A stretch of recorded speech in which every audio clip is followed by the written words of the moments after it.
During a press briefing on October 1, 2024, Homeland Security Secretary Alejandro Mayorkas raised an alarming concern.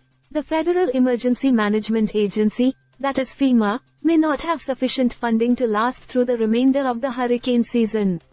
While FEMA is currently managing the immediate needs of disaster-stricken regions, Mayorkas underscored that the agency is stretched thin and at risk of running out of resources as it responds to devastating storms like Hurricane Helene.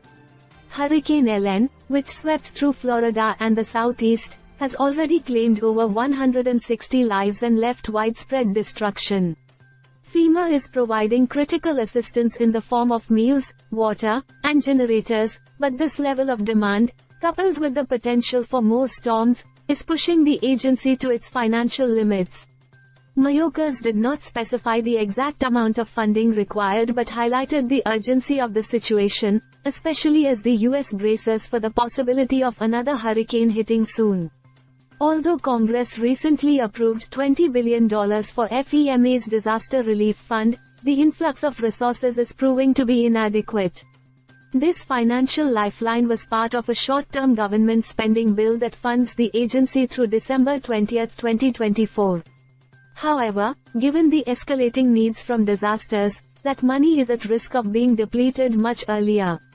Congress is currently in recess until after the upcoming election, leaving lawmakers in their home states and districts, potentially delaying any additional financial support for FEMA. This issue has caught the attention of President Biden and Vice President Kamala Harris, who have been touring affected areas to assess the damage and reinforce the administration's commitment to recovery. More than 150,000 households have already registered for FEMA aid, a number expected to rise significantly as more people come forward in the aftermath of the storm.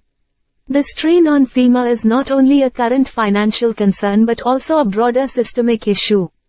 The agency has been stretched to its limits since 2017, after dealing with major hurricanes such as Maria, Harvey, and Irma, and ongoing recovery projects from past disasters. Critics, including some lawmakers, have called for more proactive budgeting for FEMA.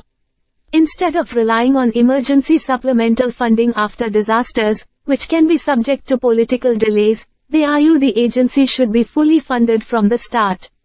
As the hurricane season runs until November 30, with peak activity typically in September and October, FEMA's situation is critical. If Congress does not act swiftly to replenish funds, the agency could be left without the means to support recovery efforts for the remainder of the season. Stay subscribed for more videos.